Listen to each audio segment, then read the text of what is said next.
So hello everyone, आज हम देखेंगे 5 important tips 10th class board examination के लिए। 10th क्लास बोर्ड एग्जामिनेशन आप लोगों के बहुत ही पास है और आज हम देखेंगे कैसे हमें अपने आप को प्रिपेयर करना है। टाइम बहुत कम है, कैसे हम अपने आप को प्रिपेयर करेंगे। 5 इंपॉर्टेंट टिप्स जो आप मिस करके बिल्कुल नहीं जा सकते हो और ये टिप्स आपके मार्क्स 10-20 मार्क्स बढ़ाएगी, पक्का फॉर श्योर बढ़ाएगी। तो आप ये टिप्स मिस ना करें, एग्जाम बिना इन टिप्स को देखे ना जाए। स्टार्ट करते हैं हम आज की क्लास। ठीक है, आज हम जो चीजें डिस्कस करेंगे वो एग्जाम जब तक है तब तक आपको वो चीजें फॉलो करनी है। अगर आपको फुल मार्क्स टारगेट कर रहे हैं, अगर आप ठीक है, अगर आप कोई गलती नहीं चाहते हैं तो अब हम स्टार्ट करते हैं अपना आज का पहला टिप। क्या? What to study, how to study theory and concept. ठीक है, थ्योरी और कॉन्सेप्ट हम कैसे पढ़ेंगे। तो देखो, एक चीज देख लेते हैं उससे पहले।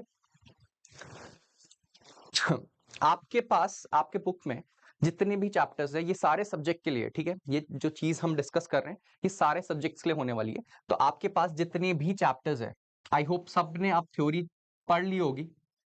ठीक है, सबने थ्योरी अभी तक पढ़ ली होगी, क्वेश्चंस भी थोड़े थोड़े प्रैक्टिस करे होंगे। तो आपको क्या करना है, पहली चीज आपके जितनी भी थ्योरी और कॉन्सेप्ट हर एक जगह दिए हैं वो आपको पता होने चाहिए और अभी भी लेट नहीं हुआ है। राइट, आप वन शॉट वीडियोस देखिए। ठीक है, आप कहीं ना कहीं से अपनी बुक्स को पढ़िए। ठीक है, पर आपको कॉन्सेप्ट, हर एक कॉन्सेप्ट क्लियर करना है। आज भी आप स्टार्ट करते हैं या अगर आपने थोड़ा बहुत कॉन्सेप्ट आपको याद रहता है, भूलते रहते हैं, आपको पहले कॉन्सेप्ट समझना पड़ेगा। ये पहला स्टेप है। ठीक है, ये नहीं हो सकता कि आपने कुछ चैप्टर्स छोड़ दिए, कुछ कॉन्सेप्ट छोड़ दिए, चैप्टर से 2-3 टॉपिक छोड़ दिए, ऐसे आप कभी टॉपर नहीं बन सकते। ठीक है, अगर आपको अपना बेस्ट देना है, टाइम अभी भी आपके पास है, तो आपको क्या करना है, सारे कॉन्सेप्ट्स आपको पढ़ने हैं। पहला स्टेप, पहला हमारा ये स्टेप रहेगा, थ्योरी और कॉन्सेप्ट्स बिल्कुल क्लियर होने चाहिए। बुक की जो आपकी टेक्स्ट है, एनसीईआरटी का जितना हर एक लाइन, हर एक टेक्स्ट, वो आपको पढ़ना है। ठीक है, अगर आपने ये सब क्लियर कर दिया है, फिर हम बढ़ेंगे नेक्स्ट स्टेप में। ठीक है, ये सब बट सबसे पहले होना चाहिए थ्योरी की हर एक लाइन और हर एक टेक्स्ट आपको पता होनी चाहिए। नेक्स्ट स्टेप में हम बढ़ रहे हैं, how to make short notes plus formulas of each chapter. अब देखो सर, हमने सारा थ्योरी पढ़ लिया है, थ्योरी पार्ट कवर कर लिया है, बट हम बार बार भूलते रहते हैं। फर्स्ट चैप्टर पढ़ते हैं, सेकंड पढ़ते हैं, थर्ड पढ़ते हैं, उसके बाद फर्स्ट फिर से भूल जाते हैं। तो आपको फिर से अपनी बुक नहीं उठानी है। राइट, आप फिर से स्टार्ट नहीं करोगे, क्योंकि भूलना अगर आपके प्रैक्टिस में नहीं है, अगर आप उसके नोट्स नहीं बना रहे हो, तो आप भूलोगे चीजों को। इतनी सारी चीजें आप याद नहीं रख सकते हो। तो क्या टॉपर्स करते हैं, क्या आप लोगों को करना है एग्जाम में बिल्कुल एक्यूरेसी लाने के लिए, आपने जैसे चैप्टर 1 पढ़ लिया, जब भी आप चैप्टर 1 कहीं से भी आप पढ़ रहे हैं, किसी की भी थ्योरी लिख रहे हो, लेक्चर देख रहे हो या खुद से पढ़ रहे हो, आपको उसके नोट्स बनाने हैं। एंड जो ये नोट्स होंगे, ये बहुत ही उस जो भी आपका टेक्स्ट है बुक का, उसका बिल्कुल शॉर्ट फॉर्म होना चाहिए। ये नोट्स बहुत ही शॉर्ट नोट्स, ये हर चैप्टर के आपके पास होने चाहिए। नहीं है तो आज से ही बनाना स्टार्ट कर दीजिए। ठीक है, तो ये शॉर्ट नोट्स आपके हर एक चैप्टर के होने चाहिए। क्लियर है? ये आपको खुद से बनाओगे, आपको किसी और के नोट्स या कहीं से आपको नोट्स मिल गए वो आपको नहीं करने, आपको ये खुद से बनाने हैं। ठीक है, ये नोट्स जब आप खुद से बनाओगे तो जब आप रिवाइज करोगे ना उन नोट्स को, इंस्टेड ऑफ आपको पूरी बुक नहीं पढ़ने की जरूरत है, आप जब इनको रिवाइज करोगे तो वो बहुत बेटर से आपको ग्रास्प होगा। ठीक है, तो शॉर्ट नोट्स बिल्कुल प्रिपेयर्ड होने चाहिए। ठीक है, और फॉर्मूलाज, जब भी आप किसी चैप्टर के, मान लीजिए आपने चैप्टर 1 के शॉर्ट नोट्स बनाए, चैप्टर 1 आपका 20-25 पेजेस का है, 20-25 पेजेस का है, उसको आपने 2-3 या 3-4 पेजेस में कंप्लीट कर दिया, ताकि आप जब रिवाइज करें किसी दिन वो पूरा सब्जेक्ट, तो आप फटाफट अपने शॉर्ट नोट से रिवाइज करेंगे। इसमें आप हर एक छोटी सी छोटी चीज और फॉर्मूला शीट आप अलग से बनाएंगे। जितने भी फॉर्मूलाज उस चैप्टर में, मान के चलिए चैप्टर 1 है आपके पास, कुछ उसमें बहुत सारे, उसमें 7-8 फॉर्मूलाज है। ठीक है, 7-8 फॉर्मूलाज है, उन फॉर्मूलाज को आपको इसमें मेंशन करना है। राइट, ताकि जब भी आप रिवाइज करें, थ्योरेटिकल पार्ट आपने पढ़ लिया, उसके बाद फॉर्मूला वाला पार्ट भी, ये फॉर्मूला वाले जो सब्जेक्ट्स है आपके साइंस के, उनके लिए, मैथ्स के लिए, उन चीजों के लिए। क्लियर है? तो फॉर्मूला वाला पार्ट याद रहेगा, इसमें आप यूनिट्स हो, जो भी छोटी छोटी चीज हो, तो ये शॉर्ट नोट्स आपके हर एक चैप्टर के बने होने चाहिए। राइट, शॉर्ट नोट्स बने होंगे तभी आप रिवीजन कर पाओगे। एग्जाम से 3 दिन की, जब 1 दिन की छुट्टी या 2 दिन की छुट्टी रहती है, उस टाइम आप पूरी बुक गो थ्रू नहीं कर सकते। उस टाइम कंफ्यूज हो जाते हैं हम लोग कि ये भी छूट रहा है, ये भी छूट रहा है, कैसे हम पढ़ेंगे, तो वहां ये चीज काम आएगी। और ये अगर नहीं होगा तो आप कंफ्यूज हो जाओगे, वो 2 दिन भी वेस्ट होंगे, एग्जाम से पहले आप घबरा भी जाएंगे। क्लियर है? ठीक है, समझ आता है सर। मेरे थ्योरी पार्ट भी क्लियर है, थ्योरी मैंने पढ़ ली, उन सबके शॉर्ट नोट्स भी बना दिए, नहीं बनाएंगे तो हम बना देंगे। ठीक है, थर्ड क्या है, प्रैक्टिस कैसे करना है सर क्वेश्चंस। ठीक है, सब कुछ हो चुका है मेरा, मेरी थ्योरी भी क्लियर है, आपने बोला शॉर्ट नोट्स बनाओ और रिवाइज करते रहो, वो भी मेरा हो रहा है। अब प्रैक्टिस कैसे करना है, पहला, इसमें काफी बच्चे गलती कर जाते हैं, इसमें काफी बच्चे गलती कर जाते हैं, जो उनके मार्क्स, आप मेहनत गलत जगह नहीं करेंगे। पहले आपको स्टेप बाय स्टेप बढ़ना है। पहला चीज, एनसीईआरटी जो आपकी है या आपकी कोई भी टेक्स्ट बुक है जिसको आप फॉलो कर रहे हैं अपने स्कूल में, उसके क्वेश्चंस, मेन एनसीईआरटी होगा सबके पास, तो उसके क्वेश्चंस आपको पहले बिल्कुल क्लियर रखने हैं। ऐसे नहीं कि आपने एनसीईआरटी छोड़ के पहले अपने रेफरेंस बुक्स या वहां चले गए। पहले फर्स्ट स्टेप, मैं ये नहीं बोल रहा आपको वो नहीं करना है, बट फर्स्ट स्टेप आपका यही होना चाहिए, टारगेट एनसीईआरटी के हर एक क्वेश्चन कवर्ड, उनके सॉल्यूशंस कवर्ड, बिल्कुल टिक मारते जाओ हर एक क्वेश्चन के बाद। ठीक है, बट आपको ये सॉल्व करने हैं सारे एनसीईआरटी क्वेश्चंस। क्लियर है? जैसे ही आपके एनसीईआरटी क्वेश्चंस हो जाएंगे, उसके बाद सेकंड स्टेप, आप कहीं मॉडल पेपर, कहीं सैंपल पेपर में नहीं जाएंगे। आप कहां जाएंगे डायरेक्ट? आप जाएंगे direct PYQ, previous year questions. Previous, I hope सब ने अभी प्रीवियस ईयर क्वेश्चंस आपको ऑनलाइन बहुत इजीली आजकल मिल जाते हैं। अगर आपने नहीं भी खरीदी है हार्ड बुक, तो आपको ऑनलाइन पीवाईक्यूज हर जगह मिल जाएंगे, राइट? तो पीवाईक्यू, उसके बाद सेकंड टारगेट आपका पीवाईक्यू होना चाहिए। होता क्या है सैंपल पेपर्स के साथ, सैंपल पेपर्स में जब आप प्रिपेयर करने जाते हैं या देखते हैं, वहां कभी कभी पैटर्न अलग या सिलेबस से बाहर की चीज पूछ लेता है, या ऐसी चीज पूछ लेता है जो हमारे पैटर्न के अकॉर्डिंग नहीं है।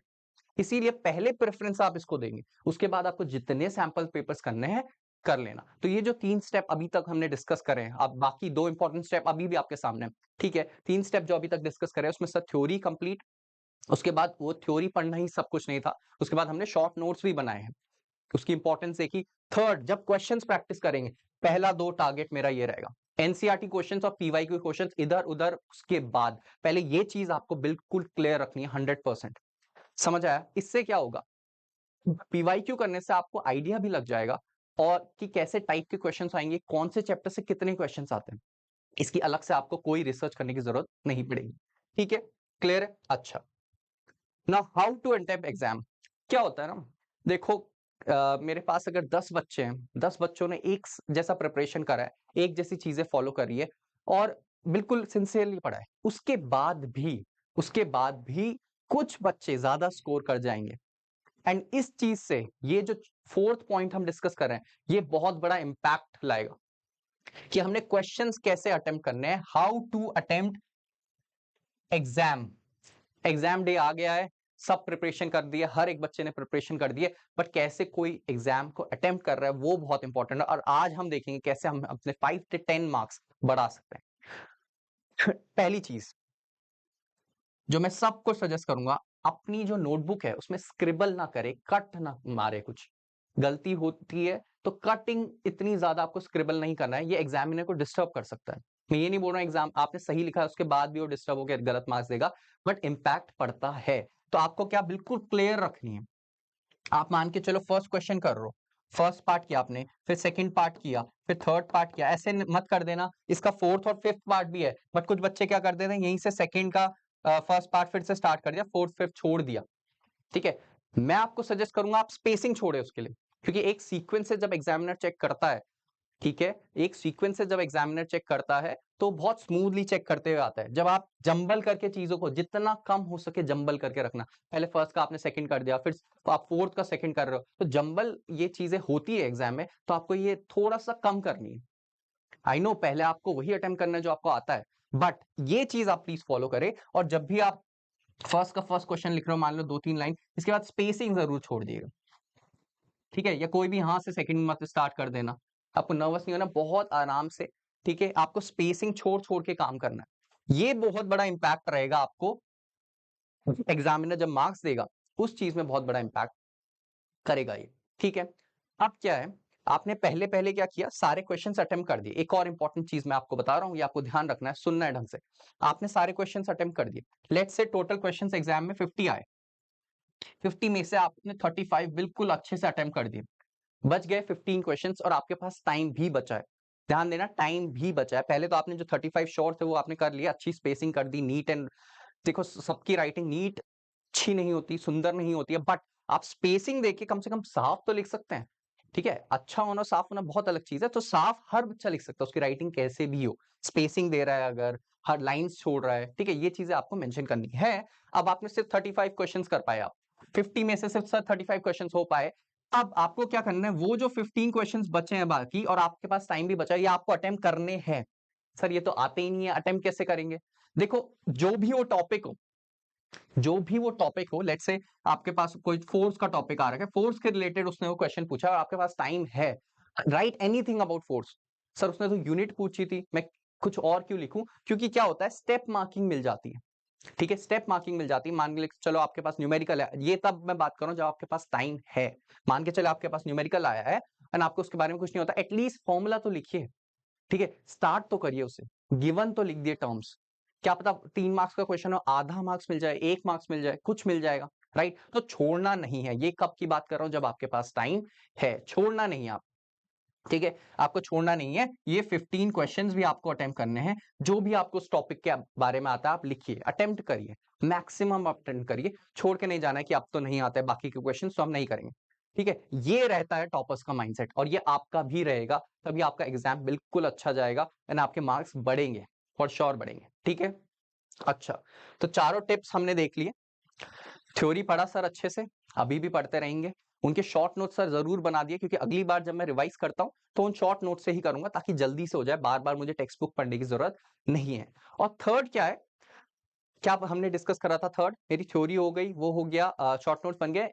क्वेश्चंस बनाना, क्वेश्चंस बनाने सर आपने बोला पहले एनसीईआरटी और पीवाईक्यू में फोकस करें, उसके बाद हम आगे की चीजें देखेंगे। ठीक है, एंड फोर्थ, अटेम्प्टिंग एग्जाम, क्योंकि वो भी इतना ही इंपॉर्टेंट है जितनी हमें तैयारी थी। 1 साल हमने जिस चीज को दिया है, 1 साल तक हमने कॉन्सेप्ट्स पढ़े, क्वेश्चंस पढ़ा, इतना मेहनत करी है, तो अटेम्प्ट करते टाइम हमें अपने आप को शो भी करना पड़ेगा। तो उसकी भी आप स्ट्रेटेजी मैंने आपको बताई है, क्योंकि वो भी एक इंपॉर्टेंट चीज है, वो भी आपके 5, 6, 8 मार्क्स बढ़ाएगी।